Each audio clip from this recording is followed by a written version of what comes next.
This week I learned, life's too short to finish books you're not enjoying.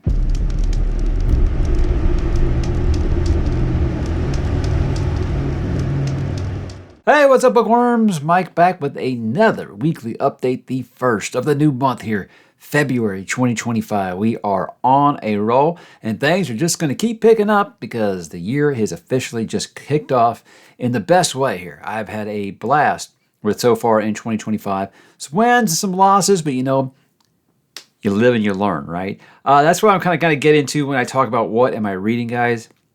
Something that I kind of promised myself internally. I didn't put it like on that goal or anything like that, but something I said to myself was, I got to stop being afraid to DNF a book.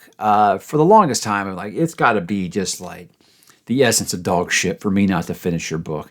But I just started being like, I sit here and complain about that I'll never be able to read everything behind me here. And that's true. That's true. And I think it was last year when I forced myself to finish reading the Toll, the book that was making me completely miserable.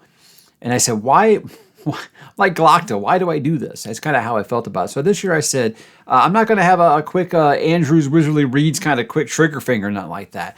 But I'm going to say if I'm about 35, 40% in your book and I ain't feeling it, I'm just going to go ahead and call it. And guys, that's what I did with ℓ𝕤𝕐. I just want you guys to understand that this is completely just my opinion, and I don't want you to not give a debut author a try because of me. But I'm going to tell you the reasons that I didn't really click with this is one, I feel like if you're going to have vampires and you're going to have werewolves, I mean, honestly, I just want to see something cool. I've got two of my favorite mythical beasts ever, and I want to see more about that. Getting about a maid who's just stomping her feet and saying, this isn't fair. The whole book is it wasn't what I was hoping for. At first, I thought the murder mystery thing was kind of cool. And then it was like, we're just going to kind of, how do I use this to advance my station in life? And I don't know, a book, like I said, about vampires and werewolves and magicians and things like that. I was kind of hoping for more of that and less of the kind of the class warfare thing. So if that's what he was going for here, I think he did a good job there. That's not exactly what I was looking for in this type of book. And I was bored, man. It's just like I was not caring at all about this protagonist. In fact, I was almost rooting against her. And I don't know. Nothing was working for me, like at all. But like I said, guys, I don't want that to chase you off. If you're interested in this, I encourage you to do so. But for me, I got to be honest with you, it just wasn't what I was hoping for. Was I wanting like Underworld the book? Yeah, a little bit. I think so. But in the end, Hatfields and McCoys, they're vampires versus werewolves, and that's kind of more what I wanted, not that our class structure isn't fair. And it wasn't what I wanted at all. So I want to thank Ed for sending this over, and I thank the publisher for sending me a physical copy. I appreciate it a ton, and I'm going to say, please, guys, give it a try if you want. Just make sure you understand that that's just my opinion, and I don't want you to torpedo Ed's career here because I didn't really care for it. It just wasn't what I was looking for. So I just decided I was going to go ahead and move on, I did, to book number 2 in Echoes, which is Empire of Dirt by Philip C. Quaintrell. And this is pretty good. This is pretty good. Yeah, I'm breezing through it here. I did actually end up starting it a little early since I did DNF ℓ𝕤𝕐. But with this, I think what really surprised me with this is I went into it being like, okay, this should be a smooth read now that I kind of know all the characters, all the worlds, all the factions, all the dynasties, all that stuff. I know all that stuff. And Philip's like, LOL, noob, check this out. And he throws like a few dozen new characters at you, a whole new territory, some secret societies, things like that. Okay. So do not expect him to pump the brake on his world building here. But something I will say is once you get about the 2/3 mark here, which is almost where I'm at, you come up on there, past the halfway point really, all those new characters are kind of introduced to you. They start to sink in. Now look, I'll be straight. I think Asher's stuff with like his collection of rangers and stuff, really good. I'm really enjoying those bits. All those new characters are interesting. Really, I mean, honestly, you add a dwarf that rides a drunk pig. I mean, I'm interested. I'm an easy sell on those types of things. But then he's introduced like this whole new arid lands area with this character on the front here who's basically Batman. And I'm kind of iffy on it so far. I'm kind of like, I mean, there's like big consequences happening, and I'm just like, I just don't feel anything for these characters yet to have a moment like this. So that isn't really working for me yet. I feel like it will, since I know that character that I'm talking about is very, very popular within the fandom. So I'm pretty sure it's going to end up working out. But it's just a distant third to Asher's storyline, and of course Gideon and Galenor's storyline, which is kind of like the bromance I didn't know that I needed. That's really good stuff. If you're into Dragon Rider fantasy and prophecy and things like that, you're going to dig that. And enemies, frenemies, that kind of thing. It's interesting. It's very, very interesting. And I'm liking where those two storylines are headed quite a bit. And I'm not like not enjoying the third one. I'm just saying there are some things where it's like there's big events happening and big L's being captured. And I'm just like, I don't know who these people are. Why should I care? But I feel like it'll get there eventually. But it's not really feeling like the middle book problem that a lot of fantasy trilogies have. So that's good. That's good news. But he continues to write action really, really well. He's introducing characters in a great amount, but doing it in a way where it's still like you can still understand what's going on. That's clear. I've never asked myself, who is this character? And that's good, because when there's that many new characters kind of thrown at you, it can be kind of tough sometimes. You just be like, wait, who are you again? So I don't feel like I'm having that as much as just like some characters like dying or leaving the story, and I'm just like, I don't know who you are, So that it's like, if it sounds like I'm saying it both ways, and it's nice because it is still a lot of information being thrown at you. But I think he's doing it in a way that's consumable, and you can really latch on to some things, and other things, the door is still open for that to happen. And he seems like he's a good enough character writer that that's going to happen. So that's just kind of our progress report here. I just cleared the halfway point here. So good. It's good. I'm very, very excited about where it's headed. And the read-along is officially underway. I'm sorry, I'm already halfway through the book or whatever, but we're talking on the Discord. Again, drop on the Discord, guys, if you want to join this read-along. First book you can get through pretty quick and catch up with us. We got all of February for book 2, and we will be reading book 3 until March. You got plenty of time still if you'd like to jump in. That leads me to what am I going to read? Well, my next read after I finish Empire Dirt was going to be Black Mouth by Ronald Malfi, and I got curious the other night, so I read like the first couple chapters. Because again, I like to stagger what I'm reading sometimes with different genres, and since I'm incorporating more horror into my monthly reads now, I've always got that as my, okay, there's too many, you know what, honestly, I gotta say, Philip, centaur spiders, that's disgusting, or spider centaurs, that's gross. I had to put the book down and read this for a minute. So something less scary, a horror book, than freaking spider centaurs. Jesus, what are you doing to me, man? But this, obviously it got a lot of it comparisons, and I mean, I only read like the first 4 chapters, I think. Not seeing those at all. It has a very peculiar beginning, and I'm sure it's one of those things that'll make sense over time. But I'm interested. It's got a hook already where I'm like, okay, I would like to know more for sure. But that's really what I'm going to be doing this week, is finishing these, and then finishing obviously Empire Dirt, and doing this kind of when I need like a little bit of a breather. But I feel like I will finish this before I finish this. That's how I feel about it. But I like reading 2 books at once. It's something I kind of started to get away from last year for like the first time in a long time. But now I can get back to that, I think, and enjoy where this is going. But Black Mouth, I'm not seeing the it comparisons like at all so far. But again, I'm not even 5% in the book so far, so I don't know really what else to tell you. I'll tell you more about that one next week. But I'm excited about the setup for sure. This week on the channel, guys, I did finish my end of year awards with the third and final night, which kind of was the big daddy, all the big ones: best novel, series of the year, best author, all those things. And yes, like I said, each night got less and less interest. I would expect something like that. So next year, I feel like maybe I'll ditch the backstage scenes and just do one, like 30-minute show or something like that. I feel like that'll be the best for everyone, kind of keep that rapid pacing. And obviously I'll get it out, in December next year, or this year. But I had a good time with it, and the people that did actually sit through it seemed to enjoy it quite a bit, and I'm glad. Thank you so much for the feedback. It was really great. Next year I might ditch the suit though. That was just too much work. But I had fun with it. It's one of those things where, at my office at post virus shall be named, went kind of casual, and you don't dress like that at the office anymore, because it gives me an opportunity to wear all those tennis shoes that I love so much, because I am a sneakerhead, if you didn't know that. But it's cool to actually get to dress up really, really nice once in a while, because I'd rather do it now than do it like for a funeral or something, clearly. And not too many people I know are getting married anymore. But yeah, when else do you get to wear a suit? Not me very often. So February TBR also did that one. Again, it was a little late because I never really expected how long these award shows was going to take, how much it kind of set me back, and how long it took in the editing bay and things like that. But I wanted to get out what I'm going to be reading in February clearly to for people that want to join me. That's always something I try to do about, like the third week of the month. That way people will know and have time to get it.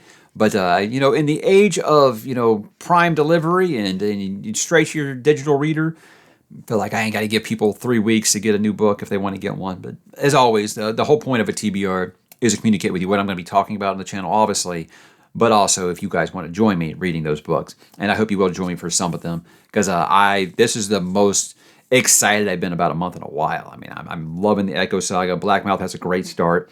There's a new release that's coming out here on Tuesday.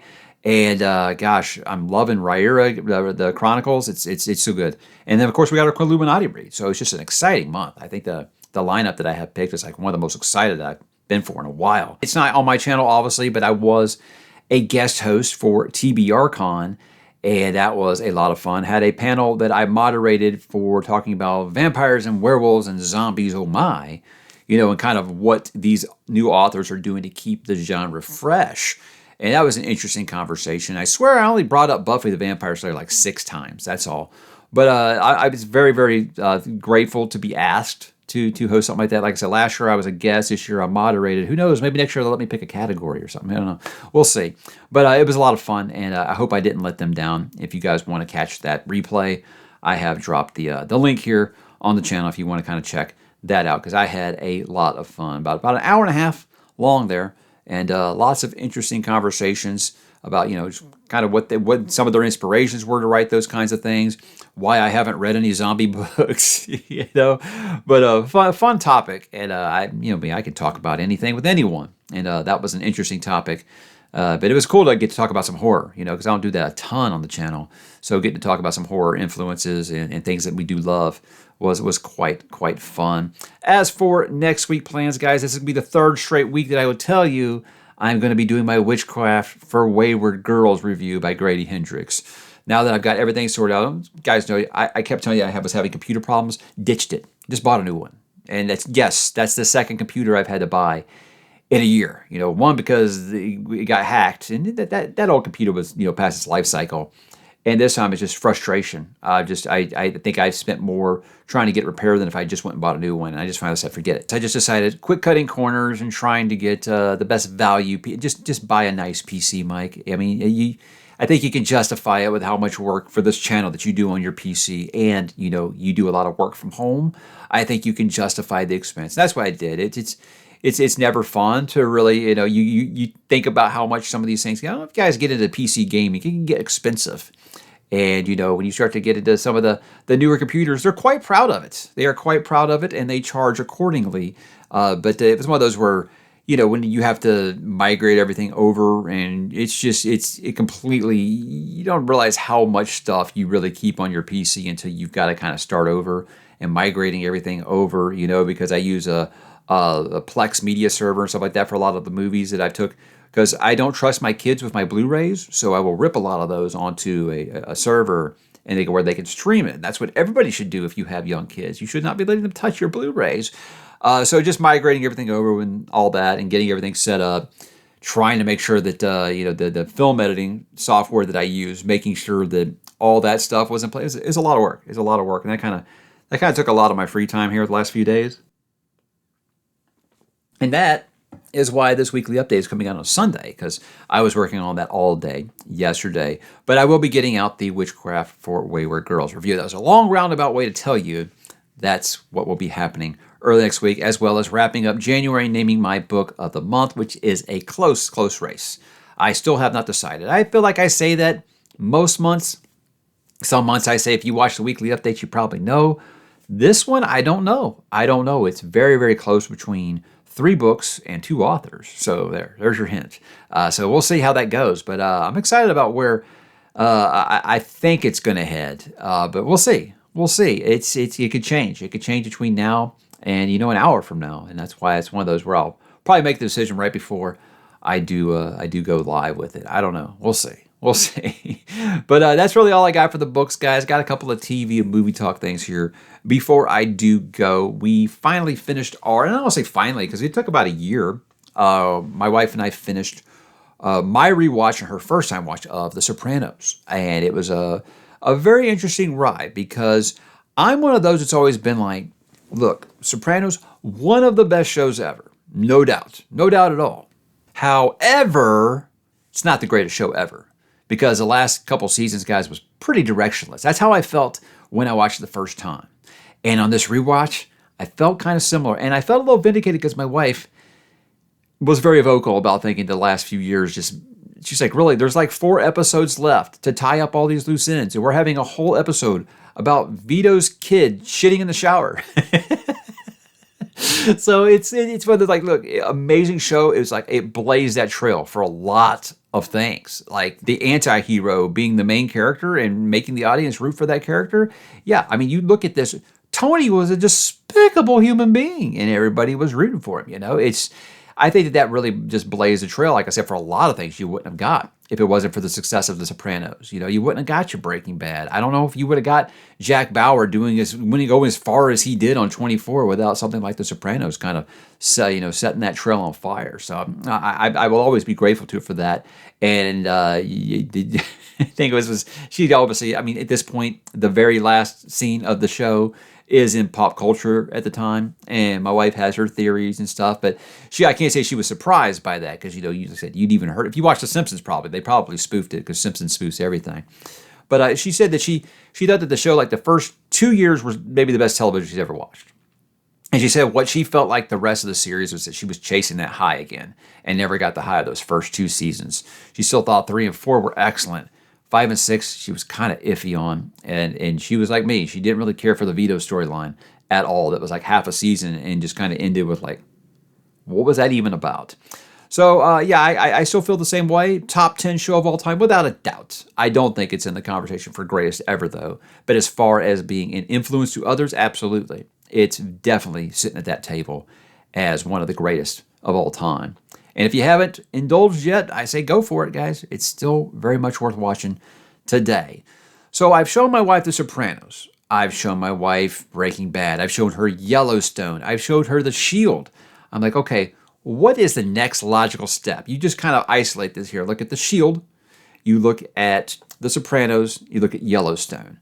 What feels like is missing at this table? You're doing a Mount Rushmore of those types of shows. I feel like the show that's missing is Sons of Anarchy, right?